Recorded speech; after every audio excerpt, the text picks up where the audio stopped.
born that way, and even if you Sorry, I forgot to do that before. Even if you choose to convert out, there's still a part of you that is always going to be, as your sixth grade teacher said, you have to remain Jewish. And there's that part of the identity that will just never go away, regardless of how much you participate in community or not. Mm-hmm. I could put it in song. When you're a Jew, you're a Jew. All the way from the day you were born to the last time. Sure. What if you decide to convert? Are you still Jewish? Well, we're going to look at it. We're going to look at a text that deals with that. That's text number 12. We're going to get there. I think it's a great question. He was Jewish. Cardinal Lucifer, Cardinal Right. Farragut, he said he was more Jewish. I guess it's in your DNA, right? It's in your DNA. Well, it's not just DNA, right? It's not a racial quality. It's not a genetic quality, right? It's joining a family. There are many ways to join a family. Not all of them are genetic. But yeah, there's something very powerful about that sense of belonging. Yes, But if you it's join a one-way door. family- You can go in, but you can't go back out. Right, at least according to our system. Now, what did But you if think you about join- If you join a family, that's your choice. That's not like you don't have a choice. It's yourself, then. Yeah, But that's true. That's true in some cases, but it's not true in other. Like, yeah, I mean, I didn't choose the family I was born into. you get married, you can get divorced. I mean, it's like, Right. but you can't divorce yourself from being Jewish if you're At least according to either if you're Jewish. born that way or if you convert, right? Is that the idea? Okay. Right. What So when I'm about looking, implementation? when I'm looking at these texts, I'm trying to figure out why does it seem like I mean, I've said this in other contexts. Why does it seem like they want to throw Esau out of the tribe?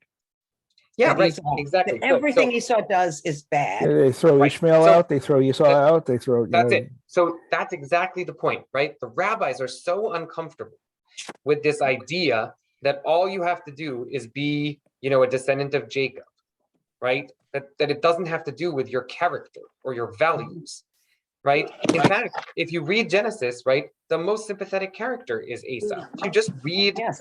if you just read the book of Genesis, right, Esau is a good guy. I mean, he's a guy who, he's a guy who is respectful of his father, is trying really hard.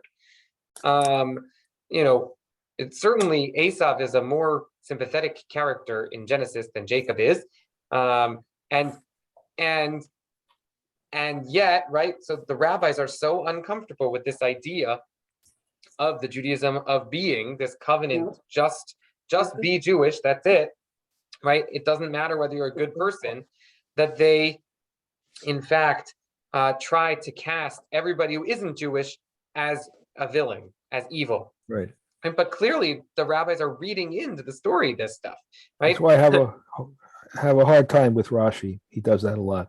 He hates Well, Rashi. Rashi's just quoting the midrashic tradition, right? Yeah. It's not that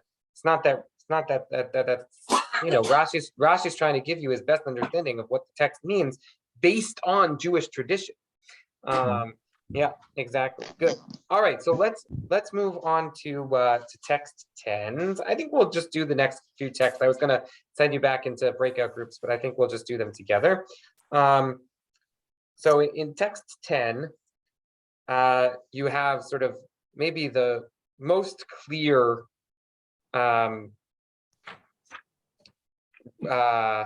articulation of the fact that it doesn't matter what your actions are, you're still connected to the covenant. And so in text 10 says, yet even then, when they are in the land of their enemies, right? The people are going to be they're going to sin, they're going to get exiled. Yet even then, when they are in exile because of their sin, I will not reject them or spurn them so as to destroy them. Annulling my covenant with them, God says, right, I'm still going to be in relationship with them, right? For I, the Lord, am their God. I will remember in their favor the covenant with the ancients, right? It doesn't matter what they do. They can sin and the covenant will not be abrogated, right? There is a covenant here that is not based on what you do. This is an unbreakable covenant. What about apostasy? Oh, good. So Murray asks, like, is there a way out? Can you be an apostate in the covenant of being? The answer to that question is in text 13. So we can jump to text 13. In text 13, it says, the wicked one, the Rasha, right? This is from our from Passover Haggadah. The Rasha, what does he say? What is this service to you? He says to you, but not to him. By excluding himself from the community, he has denied the essential foundation of our faith. I mean, just think about that, right? What does it mean to deny the essential, to be a kofer be'ikar, to be an apostate, a heretic? What does it mean to be a heretic about the essence of Judaism, right? It is to say, I am not a part of the community, right? By excluding yourself from the community, by saying I'm not a part of you, you are a heretic in essence. In other words, right? It's not that you don't, right? So you don't have to do anything to be a part of this covenant, but being a part of this covenant does come with obligations, right? And what is the obligation of being a member of the Jewish people just because you're a member of the Jewish people? The covenant is, right, to stay and be loyal to the Jewish people, no matter what they do, right? It doesn't matter what the Jews do. You are loyal to them because you're a Jew, just like God is loyal to the Jewish people, no matter what they do. So too, you should be loyal to the Jewish people, no matter if you agree with them or disagree with them. It's this idea, right? The core obligation of the covenant of being is to be Jewish and to care about Jewish. If they're in trouble and they're a Jew, you've got to help them, and you can't sleep unless you help them, right? And so there's no such thing as a good Jew or a bad Jew according to the covenant of being. We're all just Jews, right? It doesn't matter whether you do Jewish or don't do Jewish, right? We're all right? And the only thing that you can do that is to be an apostate in the essence of Judaism is to deny your participation in the community, to leave the community. Yes, Steve, I think you had something. Yeah. But is this a good thing that we owe loyalty to this other covenantal group, no matter how reprehensible its behavior might turn out to be? Well, there are definitely good things about it, right? It's like, that is to say, the Jewish community of Soviet Russia was not a particularly Jewishly observant Jewish community, right? It was not like a Jewish community that was like super known for its acts of chesed. It was not a Jewish community that was, right, super known for, good works in history, right? Nothing about that community deserved our attention as the American Jewish community, except for the fact that they were Jews who were suffering, and there was a whole movement of what it meant to free the Soviet Jewry, and it wasn't for any reason other than because they were Jewish and we were Jewish, and that was it, right? And do I think that that's a good thing, right? I mean, unqualified, I don't know, but it is definitely a motivating thing for many Jews to be connected to it. This is one way to conceive of the Jewish people. Doesn't matter whether they're keeping Shabbos or whether they're keeping Shabbos in the way that I keep Shabbos, right? Denominations, and we're going to talk about this a little later in the lecture for the conversation. Denominations are definitely a product of the Judaism of becoming, right? Once you have the idea that that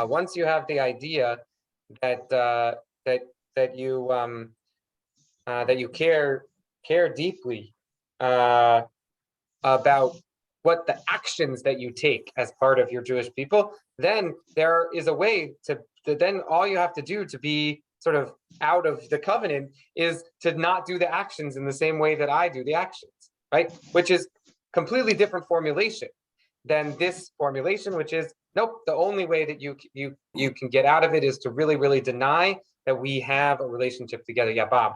Well, again, I keep coming back to the Torah story. Is Esau a Jew? Is Esau a Jew? He's son of, he has the same Right, so father as a Jew. from- And is Ishmael a Jew? Right. You know, Clearly, from the point of view of what's- Genesis, they are not. Right. But the They are covenant. not, Right. Clearly, from the point of view of Genesis, the covenant passes to one particular person in that generation, and then all of the children of Jacob become part of Jacob, okay. become the people, and that's what it means to be Israel. Right? Is to be a child of Jacob, right? Son of Israel, Bnei Israel. Right? The children of Israel are the people, the Jewish people. Genesis. All right. Genesis is clearly saying no. These other folks are not in the covenant. Yeah, boss. So is it Jacob or is it the people that left with Moses in front of Mount Sinai? Good. So Moses and Sinai, that's going to be the covenant of becoming. We'll talk about that more next week, right? That is, Sinai isn't just about being. Sinai is also about becoming. Right? Sinai is about actions that you have to take, mitzvot that you have to do, a vision of what it means to create an enlightened world, right? But the Judaism of becoming, the Judaism of being, right, doesn't necessarily have that kind of lofty goal, right? You can be a lousy person and still be Jewish. So I can imagine that while the Israelites were for 400 years in Egypt, some intermarried with Egyptians, some stayed in Egypt. Now they are Jewish. Right. So that's a great point, right? Like I've been saying here, right? There's no way out, no way out, no way out. Obviously, in history, there's a way out, right? Like what's really sort of amazing about the articulation of the Judaism of being is we all know that you can just stop being Jewish. Right? You could just leave the community, right? And throughout history, there have always been Jews who have done that, right? So let's look at source 12. Tzitz Eliezer, he's the 20th century rabbi living in Israel, in the state of Israel, and he says, okay, the case came before me regarding a woman, the daughter of Jewish parents, who submitted a request to the Jewish court to allow her to return to the fold of Judaism. In front of the court, she explained that she had converted to Christianity in the Anglican Church as a result of wanting to marry someone who belonged to the Anglican religion. Now she expresses remorse over her actions.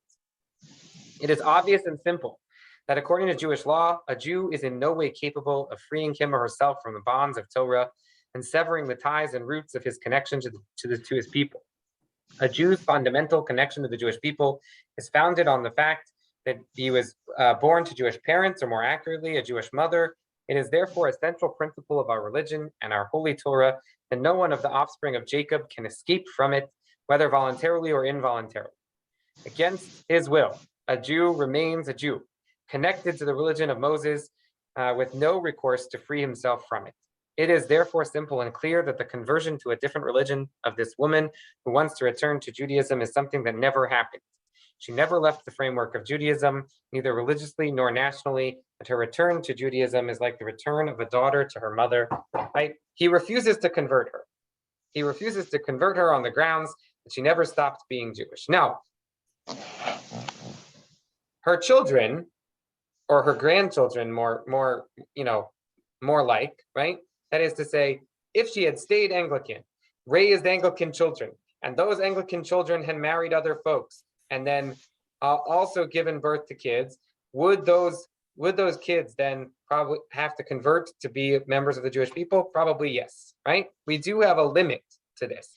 But she herself wants to come back. There's no such thing as coming back. She never left in the first place. It's a really startling, right? Eliezer Waldenberg is the Tzitz Eliezer. It's a fascinating halachic tshuva, right? No, we can't convert this woman. This woman never stopped being Jewish.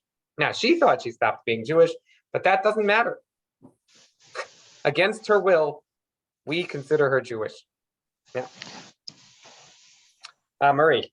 What is the status then of an excommunicated Yep. Jew? Still Jewish, right? And that's Spinoza. Spinoza. Yeah. Spinoza's still Jewish, right? So Spinoza's still Jewish. Spinoza's grandchildren, maybe not so, but Spinoza's still Jewish, right? You go to text 11, right? The Talmud in Masechet Sanhedrin, text 11, responds to that exact question. The Talmud says, Chata Yisrael, if a Jew sins, right? Even sins so far as to be excommunicated from the Jewish people, right? Which, by the way, the Talmud says, that there are 27 times that that excommunication has happened, and they're only able to find a record of 3, and of those 3, only 1 is really counts. Right? So, like, basically, it never happened, excommunication in the ancient world. It did happen in medieval Europe, right? But okay, Chata Yisrael, a Jew who sinned, Af al pi shechata, even though he sinned, Yisrael, who he remains Jewish. All right, so thus people say a myrtle, though it stands among reeds, is still a myrtle and is so called. It doesn't matter. The Jew is still a Jew, no matter what they did. They still maintain their Jewish identity, right? Great. All right. Steve, I think you had something you wanted to say.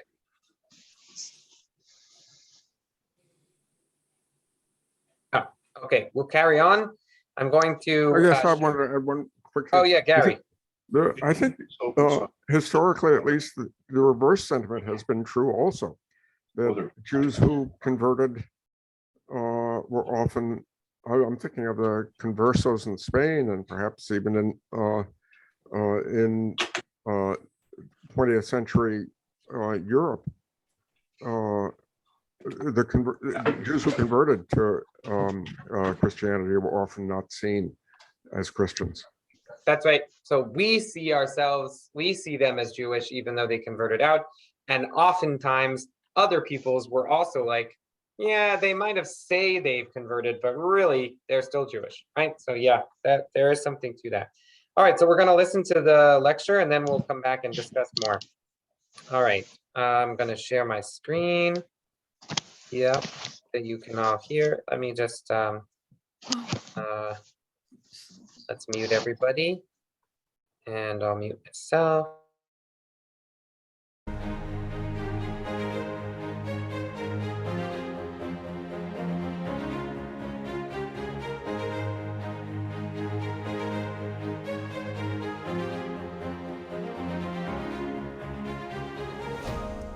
As Tal Becker discussed in the previous session, the Jewish people are the sum of the stories we tell ourselves about who we are. A part of that story is the journey from one home to 2 homes, and the contemporary challenge to build a new collective story for a people within that context. Over the next 2 sessions, I want to continue this theme of unpacking the stories we tell ourselves about who we are. The case for Jewish peoplehood is based, again, as Tal argued, on the degree to which Jews see themselves as part of that story, are touched by it, and animated by it. In telling the story of Jewish peoplehood, I want to tell 2 different but deeply interconnected stories. The first, which will be the focus of this session, is the story of our covenant of being, whereby Jews are a people defined by who we are and not by what we do or believe. The second is the story of our covenant of becoming, which classifies Jewishness in opposite terms, as a people whose identity is expressed precisely in terms of what we do and what we believe. A people on a constant journey to become more, who aspire to live a life of meaning and greatness. I will then explore these issues in greater depth in an interview with my colleagues, Drs. Michal Biton and Micha Goodman. Let's begin.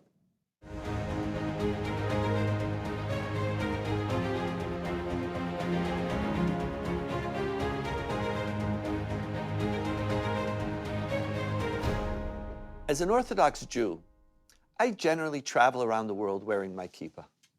My calculation is that a place where I'm not comfortable wearing it is a place I'm not inclined to visit as a tourist. My kippah has been the inspiration for many experiences. The most common I refer to as the Jewish nod. Most of the time, my kippah is simply part of the multicultural, relatively tolerant landscape of North America and some of Western Europe. Very often, however, my kippah activates a strange response from some fellow traveler who begins to stretch their neck in an unnatural way as they try to make secret eye contact. The bizarreness of the move indeed attracts my attention, and the moment we make eye contact, I receive a subtle, almost indiscernible nod of the head.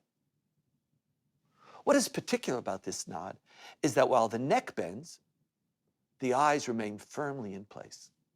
This is what I call the Jewish nod. A nod meant to silently communicate that I have been seen and that she or he too is a Jew. We are an us. Now, protocol requires that I respond immediately in kind with a parallel nod, declaring that I have seen, that they have seen me, and that I in turn see them. At times, the formal ritual ends here. At times, a third nod is delivered, declaring that they acknowledge that they have seen, that I have seen, that they have seen me, and that I have seen them, and that we are an us. The Jewish nod is nonverbal, and no words follow. All that needs to be said has been communicated. For in reality, we're strangers to each other and have very different short-term agendas, especially if we're in an airport and need to catch a plane. The alternate reality is, however, that among the community of travelers, we are not strangers. We shared a nod, a communique, founded on an unexplained and self-evident bond of a shared identity that transcends anything reality could legitimize or justify. The stranger, in some strange way, claimed me, laid claim to my interests, loyalty, concern, and care, simply by virtue of some notion that we're both Jews. This community of strangers did not assume any shared beliefs or practices, any common values or goals. He or she reached out to me simply because I was Jewish, and I to him or her for the same reason. This is what I call the covenant of being. Let's explore it in greater depth.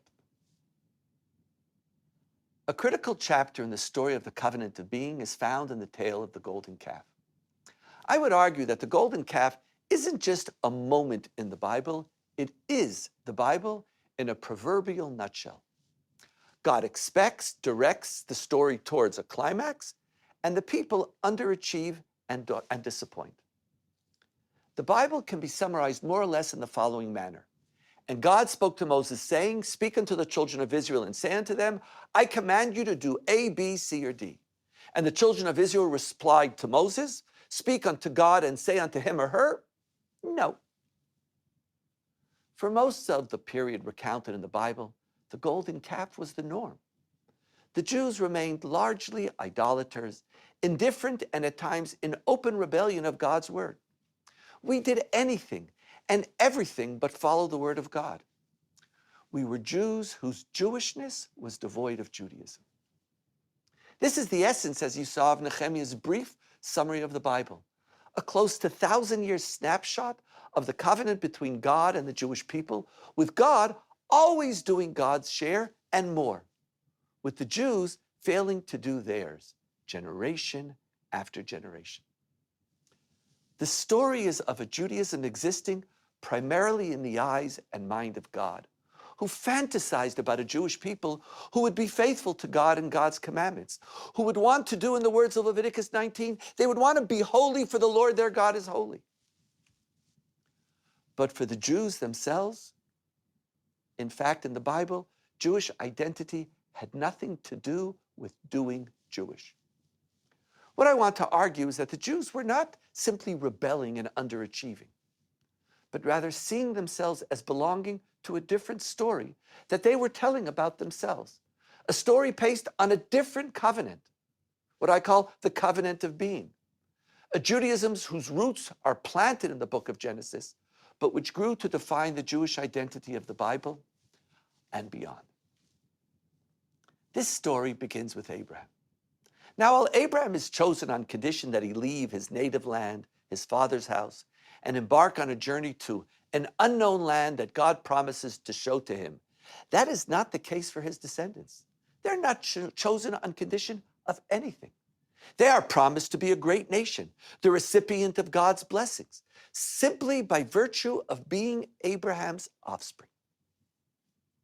In the language of the Bible, and the Lord said to Abraham after Lot had parted from him, raise your eyes and look out from where you are to the north, south, east, west, for I give all the land that you see to you and to your seed forever.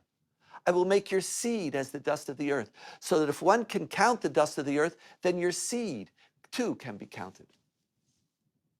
Seed, family, shared ethnicity. Before continuing, it's important to clarify that the covenant of being is not meant to be a racial category. Family is not a basis for a race, for in fact, it's a porous institution, open to others to join. As the story is told, this is a family which at this stage sanctions intermarriage between the descendants of Abraham and those who are not, so long as they're not part of the 7 Canaanite nations. Isaac and Jacob both marry out, as do their children. Even the archetypical king of Israel, David, from whom the Messiah ultimately descends, is the grandson of a Jewish father and a Midianite woman. Later in our story, as Judaism begins to accept converts, the notion of a Jewish race becomes even more alien to our narrative. We remain a family, in the sense that this is the story we tell about our interconnectivity. But it is an imagined family, if you will. As we will see later on, the family dimension is critical in determining our relationship towards each other, but is not meant as a basis for any claim of genetic uniformity between Jews. Returning to the story that I began before, the promise in the covenant gets carried down throughout the book of Genesis as generation after generation inherits God's promise merely as a function of being Abraham's descendants. It begins with Isaac, and the Lord appeared to Isaac and said, do not go down to Egypt, stay in the land which I point out to you, reside in this land, and I will be with you and bless you. I will assign all these lands to you and to, again, your seed, fulfilling the oath that I swore to your father Abraham. And then continues with Jacob. And the Lord was standing beside Jacob, and he said, I am the Lord, the God of your father Abraham, and the God of Isaac. The ground on which you are lying I will give to you and to your seed. While Abraham's status is clearly reflective of his willingness to faithfully walk with God, none of his descendants, by the Bible's own account, distinguish themselves through any heroic act of faith or particular greatness of character. The essential Jewish feature of these Jews is that after Abraham, Jewishness comes to be defined by a totally passive act of simply being born into Abraham's family. Quite distinct from its treatment of Abraham, the Bible makes no effort to associate noble qualities with Abraham's seed. At best, they are depicted as mediocre, more often than not as deeply flawed. When one descendant is chosen over another, as is in the case with Isaac and Ishmael and Jacob and Esau, no grounds are given for the particular selection, no attempt to justify it with claims of moral or spiritual superiority. In the case of Esau and Jacob, the former is actually portrayed in far more positive and sympathetic terms than the latter.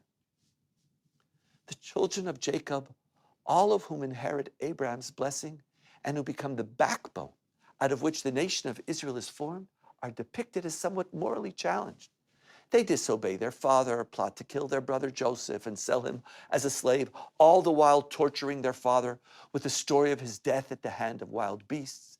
Shimon and Levi are depicted as devious and murderous thugs. Reuben sleeps with one of his father's half-wives, while Judah sleeps with prostitutes and mistakenly impregnates his own daughter-in-law. Joseph, the supposed good apple, is depicted as spoiled, arrogant, and self-aggrandizing as he assembles his father and brothers to share his dream, in which they will all one day bow down to him. The families of Isaac and Jacob, as depicted in the book of Genesis, are basically dysfunctional, with constant strife and animosity between the children, while Isaac and Jacob are father figures who are out of touch both with their families and God's plans. These Jews then go down into Egypt, where the same theme continues, now, however, in the context of a family which grew into a nation. Following the Genesis template in the Egypt story, no attempt is made by the biblical author to distinguish the character of the children of Israel from that of the Egyptians. Some superior attribute by virtue of which they might warrant salvation and the gift of liberation. All that is mentioned is their and God's connection to their forefathers. God said further to Moses, "Go and assemble the elders of Israel and say unto them, the Lord, the God of your fathers, the God of Abraham, Isaac, and Jacob has appeared to me and said, I have taken note of you and what is done to you in Egypt. And I have declared, I will take you out of the misery of Egypt to the land of the Canaanites, the Hittites, the Amorites, the Perizzites, the Hivites, the Jebusites, to a land flowing with milk and honey."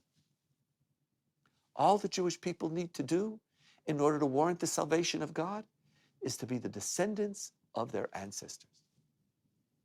As God's covenantal partners, their suffering alone is sufficient to activate divine intervention on their behalf. In the words of the Bible, I have now heard the moaning of the Israelites because the Egyptians are holding them in bondage, and I have remembered my covenant. For many years, as I returned again and again to the book of Genesis, I was deeply troubled by its content and message, or more accurately, its seemingly lack of message. Besides Abraham and Rebekah, no figures seem worthy of emulation.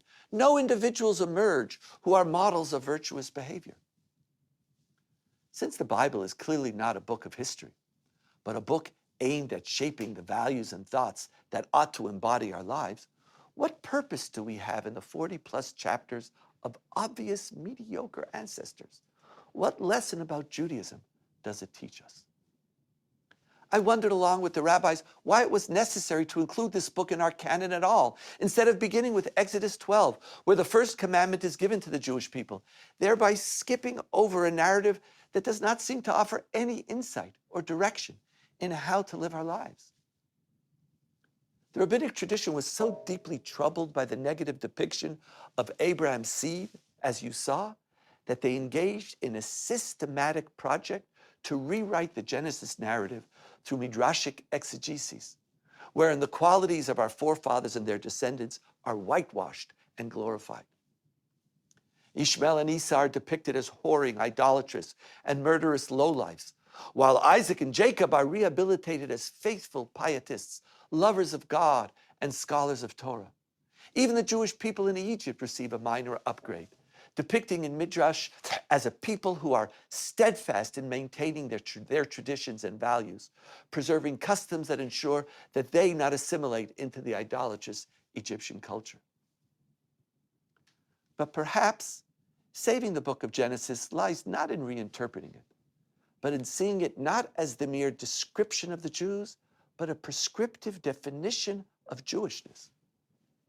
The point is that Jewishness does not require abiding by the word of God as validation of one's Jewish identity. God certainly wants the Jews to obey God's commands, but the conceptual foundation set forth in the book of Genesis is that this is not necessary for Jewish identity or the fulfillment of the covenant. In fact, by depicting most of our ancestors as devoid of distinguishing virtuous characteristics, the book of Genesis is attempting to communicate and teach the essence of the covenant of being. The God who stayed loyal to our people from Abraham through the exodus from Egypt, despite their blatant mediocrity, is the God who will stand by us as well under similar conditions. By granting an eternal, inviolable covenant to Abraham's descendants, the Bible itself, and not merely the de facto reality of millennia-long sinning Jews, lays the foundation for a core understanding of what constitutes being Jewish. To be Jewish is simply to be and not to do. To possess an ethnic identity through the story we tell about ourselves as descendants of a shared ancestry, family, and past. While the covenant of being is principally a framework for belonging and identity, it's not value neutral. It assumes and generates its own set of assumptions, values, and obligations. The first is that this is a framework for unconditional acceptance and validation. In the covenant of being, regardless of who you are as a person and what you do, your Jewishness is maintained. Religious devotion and practice do not define your core identity. Jewishness is larger and broader than simply a system of faith, belief, and action. As a result, in the covenant of being, there are no good Jews or bad Jews, no place for judgment or tests. Everyone is equal with a guaranteed place at the Jewish table. Everyone is loved and accepted by God. The God of the book of Genesis, who stayed with Abraham's seed despite their persistent mediocrity and failure, and at times outright depravity, is the God who stays with and will stay with the Jewish people throughout the Bible despite their rebelliousness, faithlessness, and moral failures. Nehemiah is thus not depicting a failed covenantal history, but rather a history playing out the principles of the covenant of being.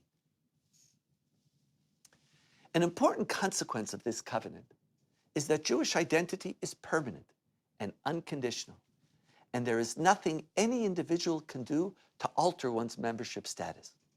This applies not only to those born into the family, but to converts as well. Once a Jew, even if only for a minute, always a Jew.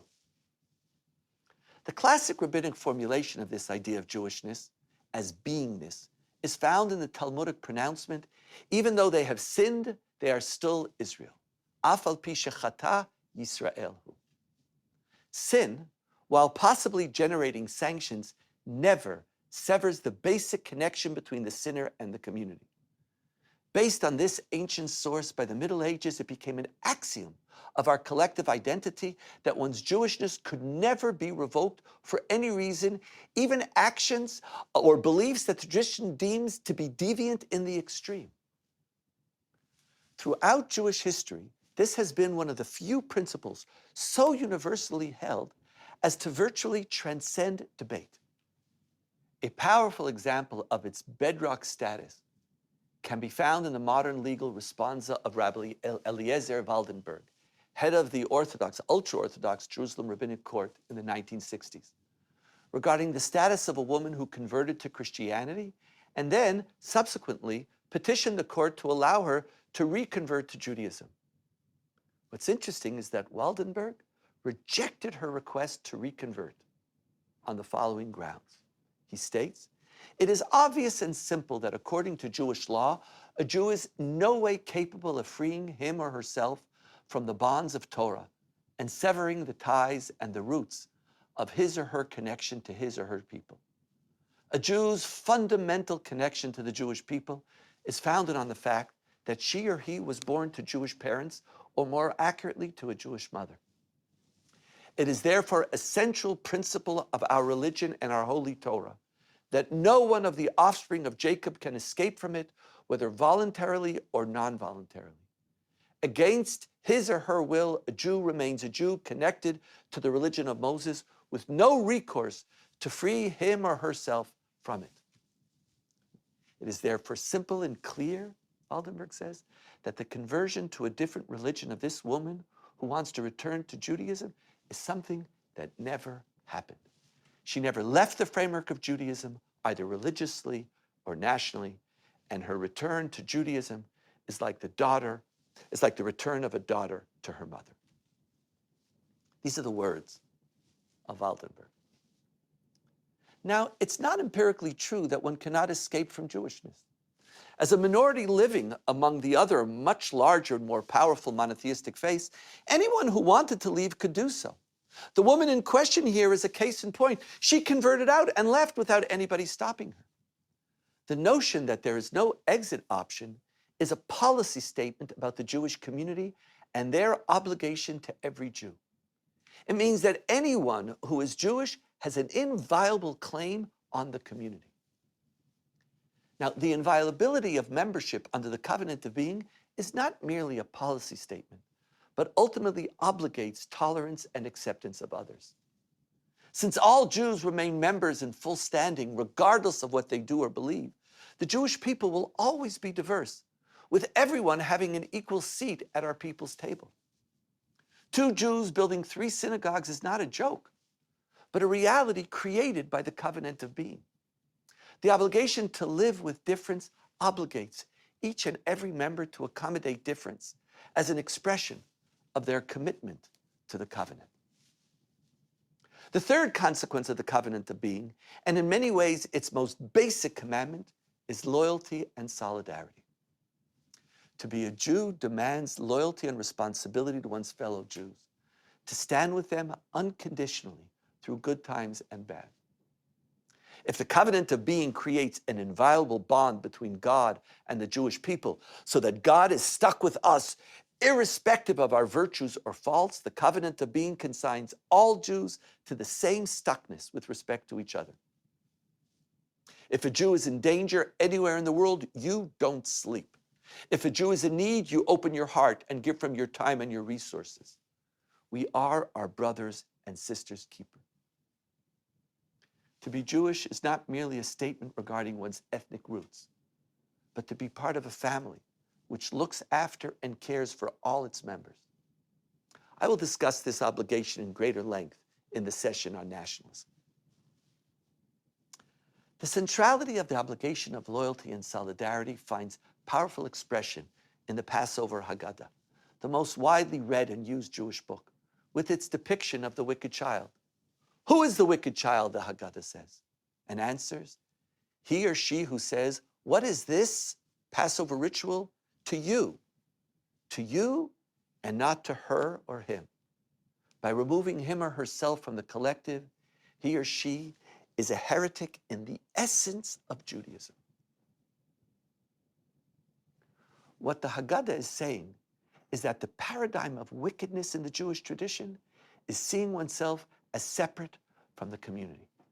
Even more intriguing is the fact that failing the solidarity standard is branded a heresy in the essence of Judaism. It is a heresy toward the covenant of being. Validation and guaranteed love, inviolable membership, tolerance, loyalty, and solidarity are the core religious value and policy implications inherent in the covenant of being.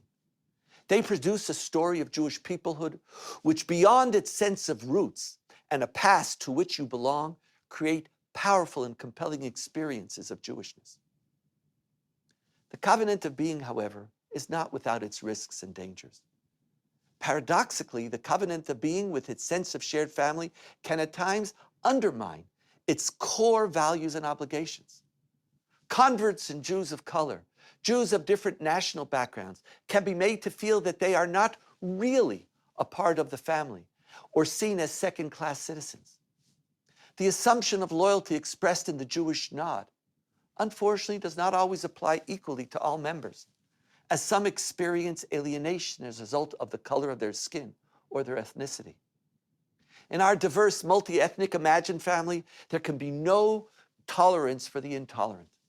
When the Jewish community fails to embody the core ideals of the covenant of being, it is sinning to its essence and failing to live up to the core obligation of Jewishness. The covenant of being can also be the grounds for discrimination against those who are not members of our family. Loyalty and tolerance can be confined to fellow members alone. To protect us from this danger, we need a value system which regulates our obligations to all human beings who are created in the image of God. Such a value system requires an additional covenant, the covenant which will be the subject of the next session, the covenant of becoming, which tells a completely different and in many ways opposite story to that of the covenant of being.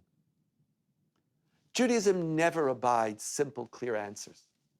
Ultimately, as I will argue, the story of Jewish peoplehood is constituted by the dance between and synthesis of the two, being and becoming. The story of their relationship will continue in the next session. Thank you.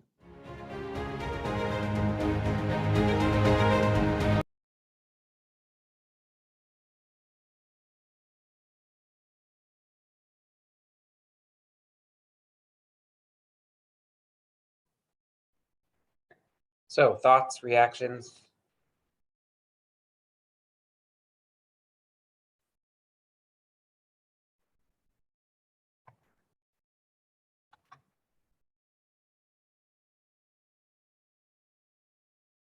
Let me ask it this way.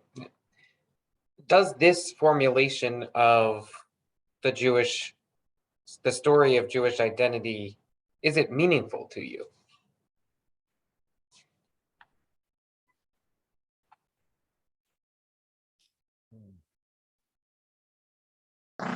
It's Yeah, Bob? yeah, it's just very simply, it's the way I was brought up as a tribal Jew, in a sense, that I was always, there was no doubt about my identity at all, even though performative mitzvot was at minimum in my family, but it's still, I still felt a part of it, very much so. And that grew as I got older. So for me, it's certainly rings true.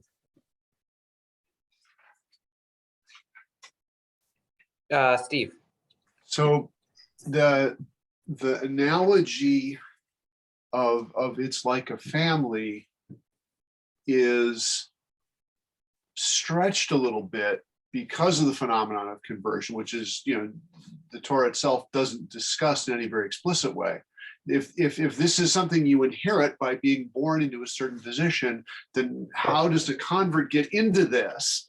And so it's hard to see how this can be the complete story. Even if most people get in this way, we actually have some people who are not in this literal sense B'nai Israel. There must be something about being the children of Jacob other than purely genetic descent. And so far, this story doesn't tell us what that is. Yeah, so I just want to say, I think that, like Danielle Hartman would respond, I'm not sure I'm 100% convinced by his argument, but I think what he would say to you is marriage is a way that you can join a family without having been a member of that family by blood. And the Judaism of being assumes that people will always marry in to that family, that it's not a racial or like a totally genetic identity, but it's, and the way that we sort of covenantize that, the way that we make that clear or one way that we do that is often converts to Judaism take as their name, right, child of Abraham and Sarah. And that is a way of saying, yes, this person, just like a person who is born into the faith, a person who converts in, is also a spiritual descendant of Abraham and Sarah, right? That they are also members of this covenant of being. And so that the system itself, the philosophy of the covenant of being includes like sort of a way of getting into it that isn't just being born into it. But I'm completely with you on, right? Judaism isn't enough with just this Judaism of being, right? Like, how do you convert? You have to do things to convert, right? We expect of converts a certain amount of doing things. And that is clearly belonging to the Judaism of becoming, just like Abraham was a Jew who had to do things before the covenant came to him. He had to leave, he had to go, the first Jew and converts to Judaism are required to do things in order to become a member. But once you're a member, then like descendants of Abraham, you can't leave, right? So I do agree with you, Steve, that there are some areas at the edges where it sort of breaks down a little, which I think he would say, yeah, right, that we're going to talk about the Judaism of becoming also. That's also part of our Judaism. Yeah, Gary. Well, I wanted to raise a question So that I think is sort of a contemporary question, and there's a certain extent even a personal question. As someone who has a non-Jewish child, I nevertheless think that his relationship to Judaism is different because he has a parent who is Jewish. And it's a relationship that I feel like I have not been so great at handling. And my guess is that he also has not been so great at figuring out what that connection is.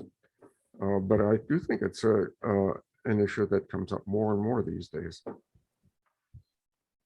Yeah, thank you for sharing, Gary. And I think you're speaking to something, right? We sometimes hear about people who, you know, feel like they have an unexplained connection to Judaism, right? Like they just feel drawn toward it.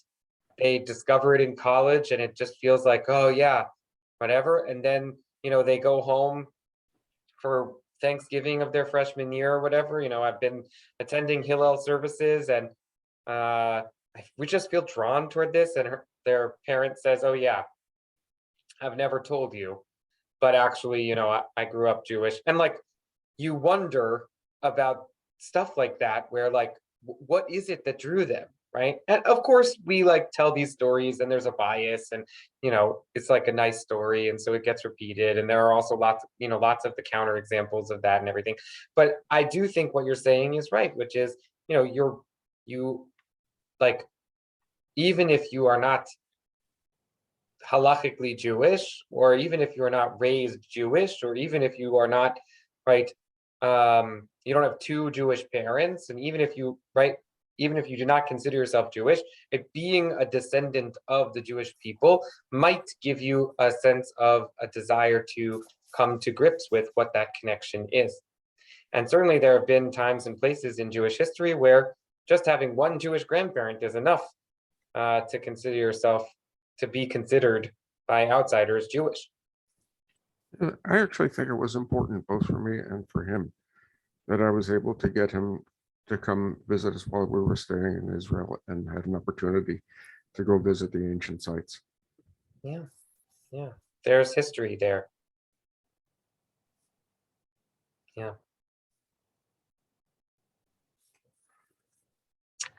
So I really liked his treatment of this the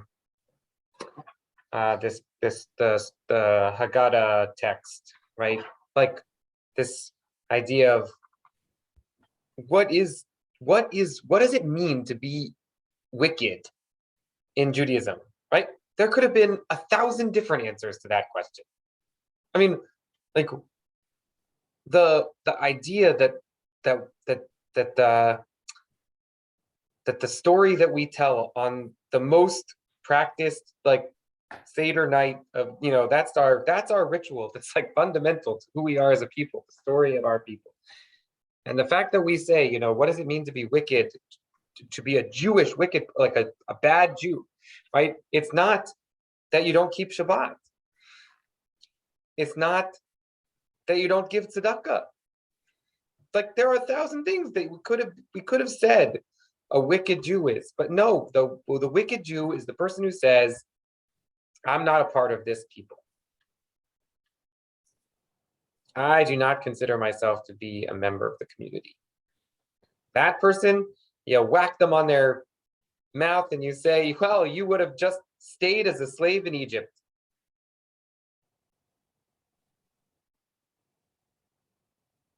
It's powerful. It's cool. All right.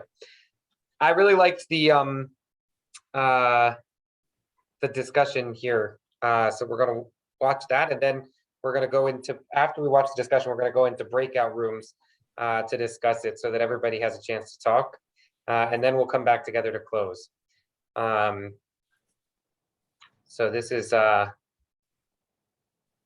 interview with Michal Biton and Micha Goodman, both of whom are doctors, professors of sociology, and scholars of Judaism. Hang on. Oops, that's my video. Okay, great. I just go.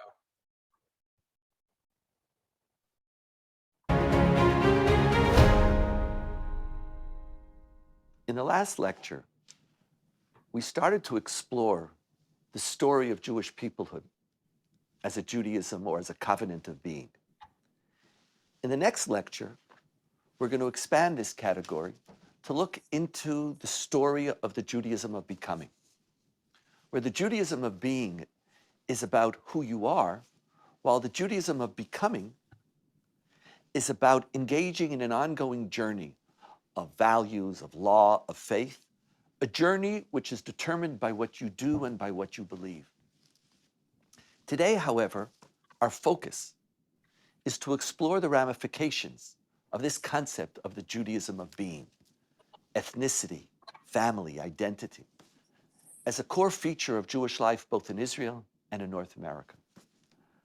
We're joined by Michal Biton and Micha Goodman.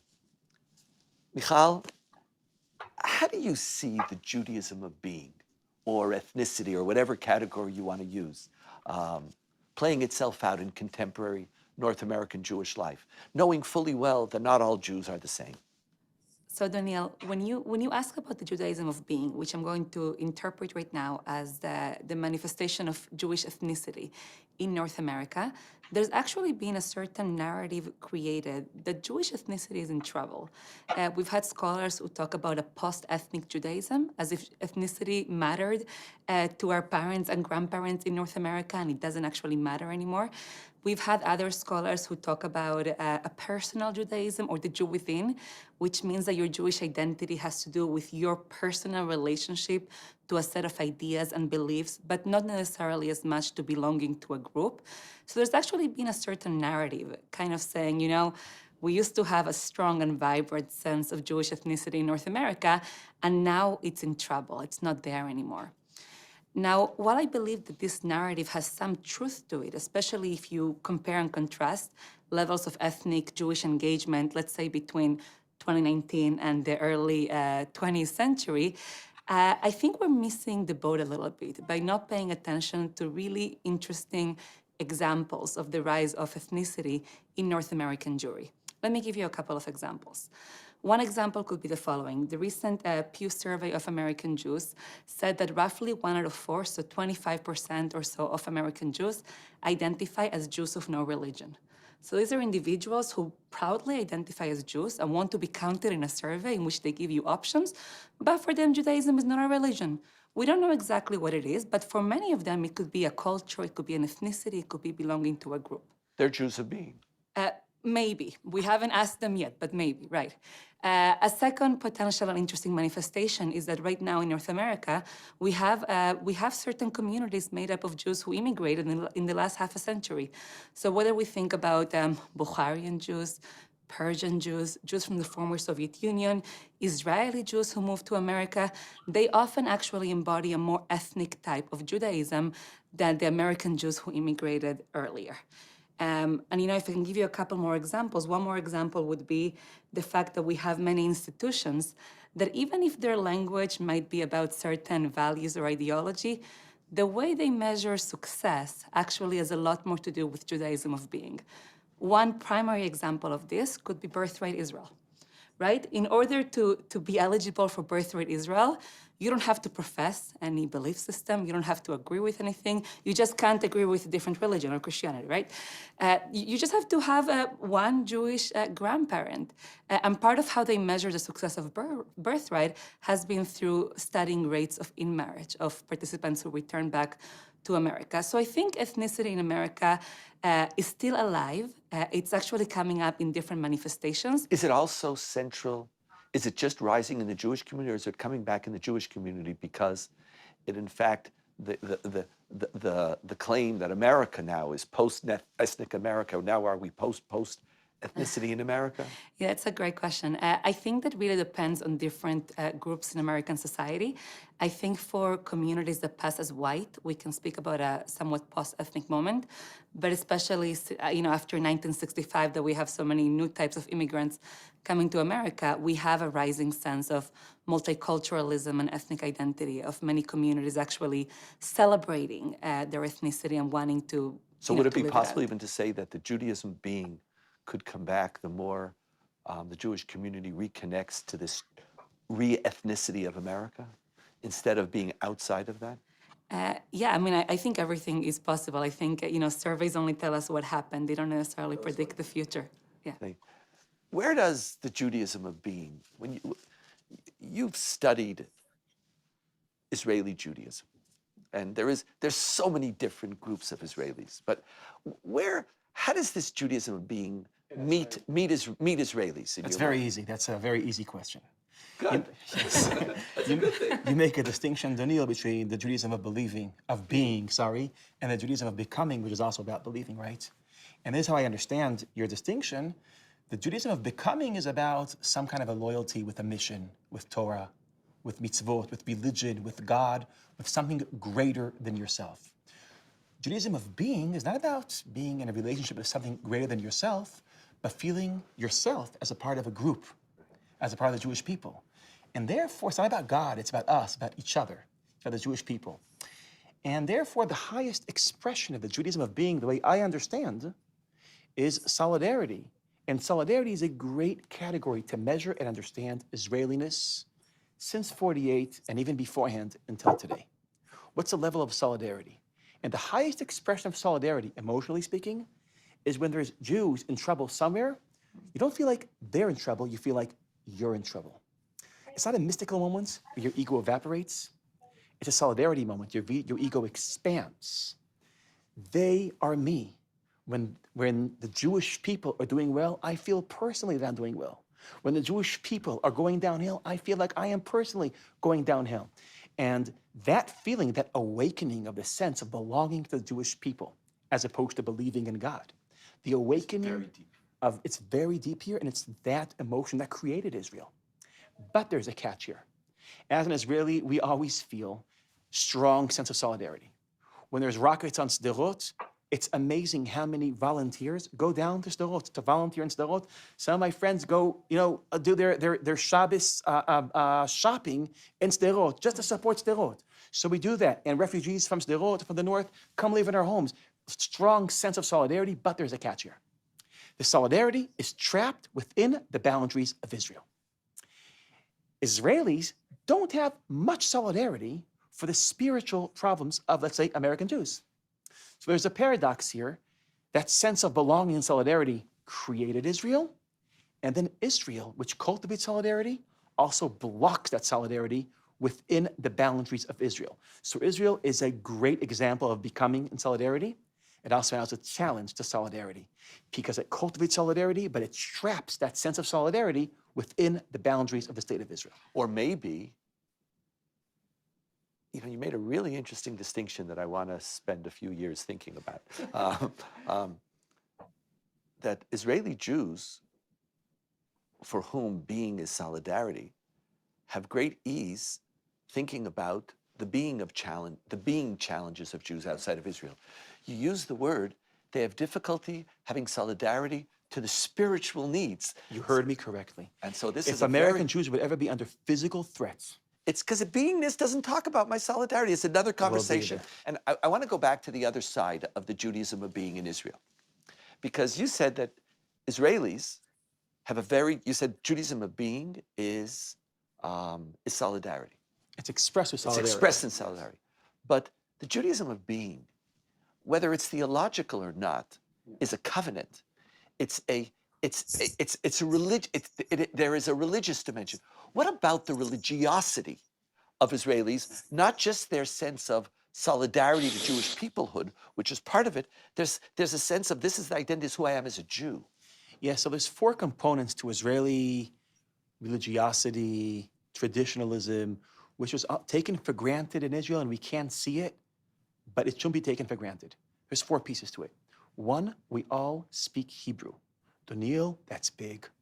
We speak in Hebrew, we dream in Hebrew, we think in Hebrew. That is tremendous, that's big. I speak, I don't dream in Hebrew. Okay, that's right. The immigrants. But your children do. Your children does, I'm and your, with you. and your grandchildren We definitely make the do. distinction. We speak in Hebrew or we dream in English. Nachon, nachon. But your If I would be grandchildren dreaming speak. in Hebrew, I wouldn't sleep. Yes, That's you're right. yes. It's a Nachon. But So in Hebrew's a big deal. And why? Because it connects you to what? Because when you listen to Ehud Banai in Hebrew, and Ehud Banai, his song, is in Hebrew, and he says, "Ani omed al gesher ha'alacha, mechapes et derech hashalom," we hear him in multi-dimensions. We hear him saying, I'm on gesher ha'alacha, I'm in a traffic jam, looking for derech Gesher hashalom halacha, which is a bridge over the in Tel Ayalon. Aviv, looking for, it's like from Waze, it's like a morning, Israeli morning in a traffic jam. But it's so deep. Halacha is a gesher, it's a bridge. Halacha is a bridge. And when you see halacha as a bridge that doesn't divide us but unites us, then you find derech hashalom, the path that leads to peace. So just listening to Galgalat, just listening to Israeli music has so many layers. You're connected. Connects you to your past. Connects you to all the layers of Hebrew, of Jewish creativity. So Hebrew is big. Time. It's not only Jewish language, it's Jewish time. In Israel, before Rosh Hashanah, there's music, different music in the radio. And everybody knows it's before Rosh Hashanah, because in Israel, before the high holidays, it's not Christmas, it's the Chagim. So we experience Jewish language, Jewish time, and then Jewish space, right? We're here, we're taking this video, close to Emek Ephraim. Emek Ephraim is biblical. This is where King David won his wars, beat his enemies. Derech Bethlehem, just around the corner. You could drink coffee in Derech Bethlehem. Daniel, what's more biblical than drinking coffee in Derech Bethlehem? The road that leads to Bethlehem and right next to Derech Hebron, right? And finally, the majority of the people you're intact with are Jews. So put that together. Space, time, people, and language, and then boom, this is shared common denominator of almost all Israeli Jews, and it's for free. It's in the air. Let's say I'm a secular Israeli terrified from ultra-Orthodoxy, religioizing Israelis. And so I'm anti-religious, anti-traditional. I'm speaking Hebrew. And I'm celebrating the holidays. Celebrating the holidays. And my best friend's Jewish. So even when you're anti-Jewish, you're extremely Jewish, which means in Israel, just being here, you are a little bit becoming. And this is why, by the way, in Israel, in North America, because without language, time, space, and majority of people around you being Jews, your main way to stay Jewish is through rituals, it's through synagogues. So you need rituals to stay Jewish. In Israel, we could do Judaism without rituals and we'll still be very Jewish. And that is a fundamental difference. And in many ways, then, one of the core impetuses, or that even when you do religion in Israel, because one of the remarkable things we now know, and in many ways the Ashkenazi Sephardi divide, and I want to come ask to speak to you about that, Michal, in one moment, is as Israelis are doing more and more Jewish, they're not necessarily doing more and more Judaism of becoming. That's right. Their Jewishness it's my masoret, it's my tradition. It's so trivialized. It's the air who we I am. breathe. It's who I am. Who I am. It's not what I do. And that's why religious rituals for Israelis, as far as Judaism of being is concerned, are just an added layer. It's nice to have. In North America, without that, you might not have being. Let's talk about yes. It. But here, Michal, it's a great added layer. Michal, let's talk about North American Judaism. Yeah, so I think to understand different forms of Judaisms today, we have to think a little bit about their history. Like, what are the genealogies of ideas and narratives that brought them here? When I think about Ashkenazi Judaism today, I often conceptualize it as emerging from the world of emancipation and enlightenment, a world in which there were such significant ruptures, right, to religion, that you actually develop opposites, like, religion versus secularism. You develop like people who finally feel like they have to choose between their identity as good European citizens, being modern, and being religious. And that actually has really significant consequences. One of them is the rise of denominationalism, right? That you have different denominations that try to express Denominationalism is very Ashkenazi. Yeah, it's European, actually, not just you like need it's clear Western. Categories. As they're all going to hear in the next lecture, Yes. denominationalism is actually the core byproduct of the Judaism of becoming. Yes, and it's a Western Very much. development, right? When we look at scholarship that talks about Jews who lived in Muslim context, they had a very different history. They didn't confront emancipation and enlightenment in the same way. They actually confronted colonialism and being a minority within a Muslim environment. The way that I understand the scholarship is that that actually allowed for a much less rigid binary and rigid choice between religion and secularism, between religion and ethnicity. So you have a much more symbiotic relationship between what it means to belong to a community and to also pray to the same God. You don't necessarily think of them as distinct from each other, that you have to They speak to each other very deeply. Yes, and that's actually... In many ways, that's what Micha was speaking about in Israel, yes. Yeah, I think what Micha perhaps was alluding to, well, in Israel we have Masortiyut, traditionalism, which is a way of being Jewish for many Mizrahim and Ashkenazim, not just Mizrahim, but statistically Mizrahim have that in a higher level, in which, you feel like you're part of a community, you might do some rituals, you believe in halacha, in Jewish law broadly, even if you don't have to follow each part of it and you don't feel so guilty about it, and you feel a strong sense of loyalty to Judaism, to the Jewish people, Jewish tradition, even if you yourself can just play with it in your own way. I see a similar thing actually when I study Sephardic Jews in North America, that they also exhibit a sense of Masortiyut, of traditionalism, which I think correlates with the Judaism of being, with a sense of ethnic Judaism that has deep religious significance. It's not just belonging to a culture and what music you listen to, right? That has deep religious and covenantal and identity significance, and that actually shapes different communities, both in North America and in Israel in different ways. Now, Micha spoke about the advantage of Israel vis-a-vis the Judaism of being. I don't know if this is an advantage, but how do you see anti-Semitism in the experience of North American Jewish life affecting the Judaism of being, or the sense that we are Jews of being? Yeah, I'm not going to call it an advantage, but when I think about, even though, by the way, a scholar was once asked, what would you choose, a strong Jewish identity as a result of anti-Semitism or no anti-Semitism and weak Jewish identity? And he said, I'll go with anti-Semitism, but I'll go with the other. I'll go with anti-Semitism, yeah. Especially as a parent and a grandparent, I'll go with the other. No, but listen, the second that you have a common enemy, the second that you have an almost negative identity, which means that you have someone from the outside kind of looking at you in a negative way and saying, you are different than me, that automatically strengthens a sense of group belonging.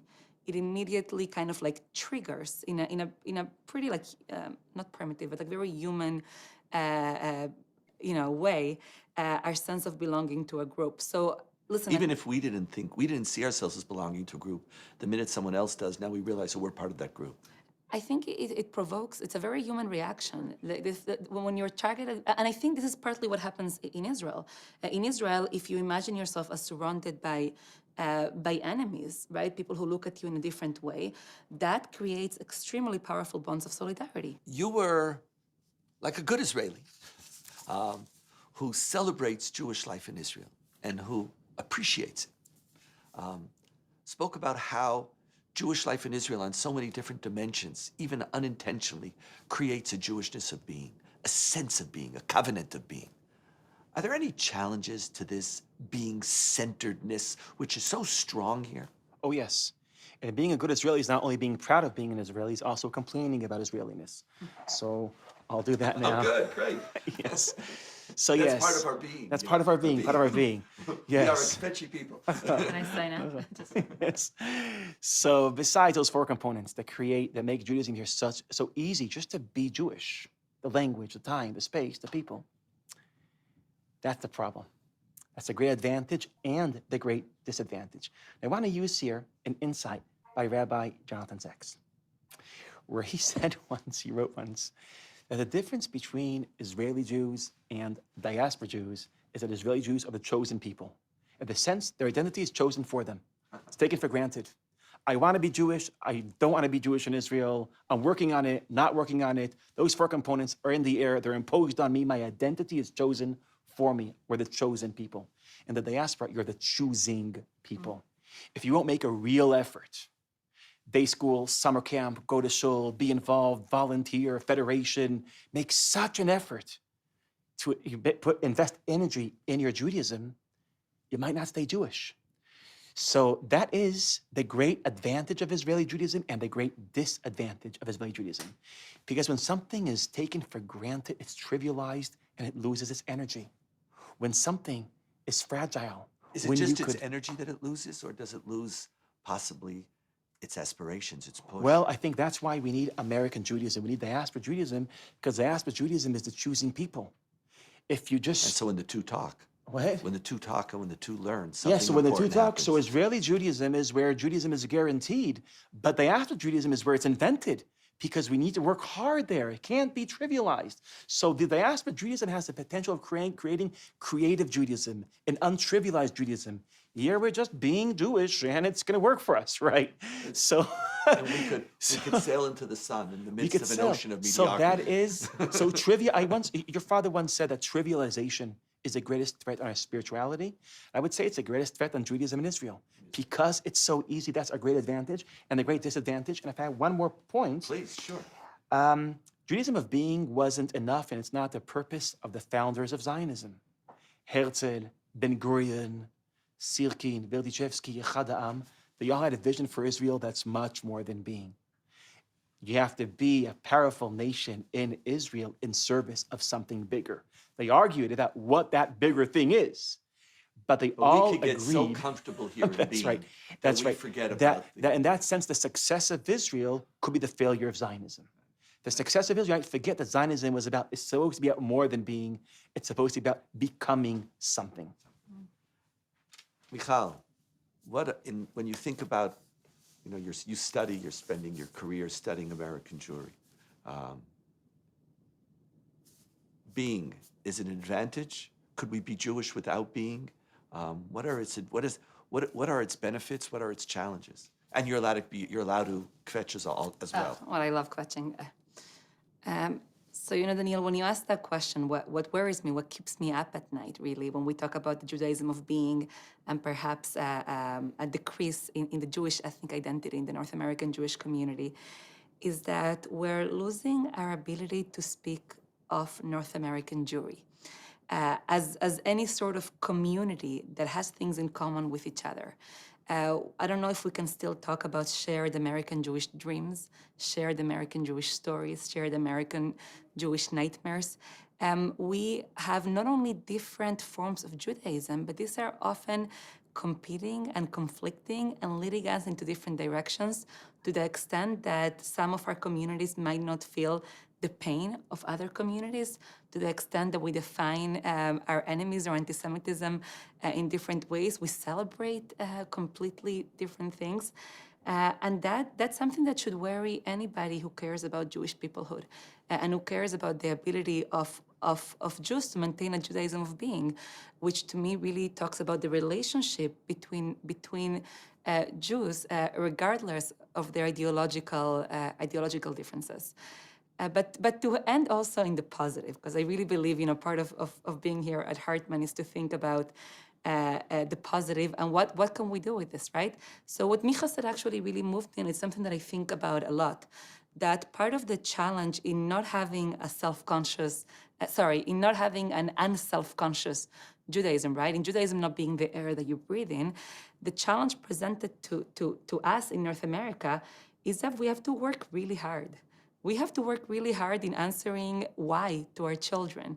We need to be able to come up with the best version of Jewish ideas, of Jewish identity, of Jewish communities that can actually compete in the open marketplace of ideas that is modern America. And I actually think we should be proud of the many things we've accomplished in light of this challenge, of the fact that so many courageous and creative and innovative American Jewish leaders and communities are giving their lives and their time kind of thinking, what can we do to make our Judaism the best it can be and to make sure that we can not only transmit it, but make it appealing and compelling to the next generation of American Jews.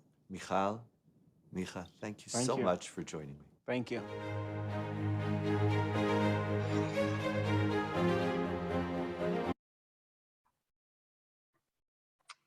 All right, so I know there's a lot to say about that discussion. I'm gonna put us into breakout groups so that we can discuss it in smaller groups, and then we'll come together and close together. All right, so let me do this. Okay.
So what did you think, Mishka?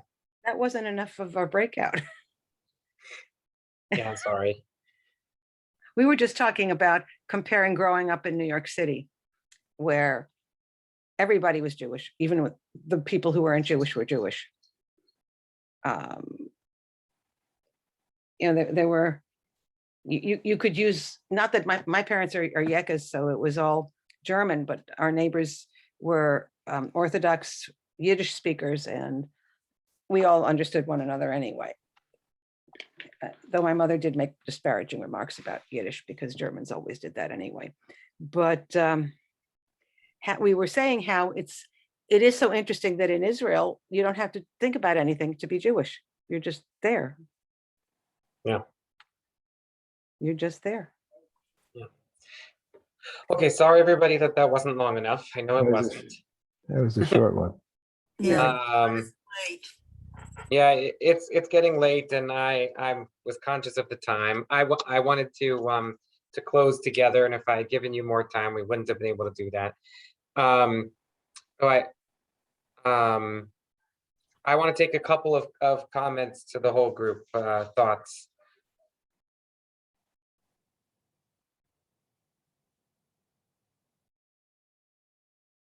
I'll try next week to make sure that we have more time to discuss. I think the discussion, Yeah, Marie. the discussion before was really said it all. There was nothing that we could add. I simply agree with that, with the both points of view on it. But the one thing that actually as I see experienced as we were traveling across the European continent after the war, everybody wore hats, so you didn't look to see if there's a kippah. but when we came to, and we always on guard, always tense, always very careful, didn't know whether we are in danger, etc. And we came a number of people, which were other Jews. They did look to us, and we looked to them. And when they got closer, they would ask, they would say, sort of sotto voce, Amcha.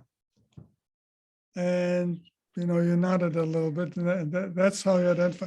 And then the atmosphere changed completely, and it felt as uncomfortable. And I think, so far as a being, it's hard for me to digress. I don't want to take up that much space. It's just the feeling as they expressed. It's just that feeling from the way a person has been raised.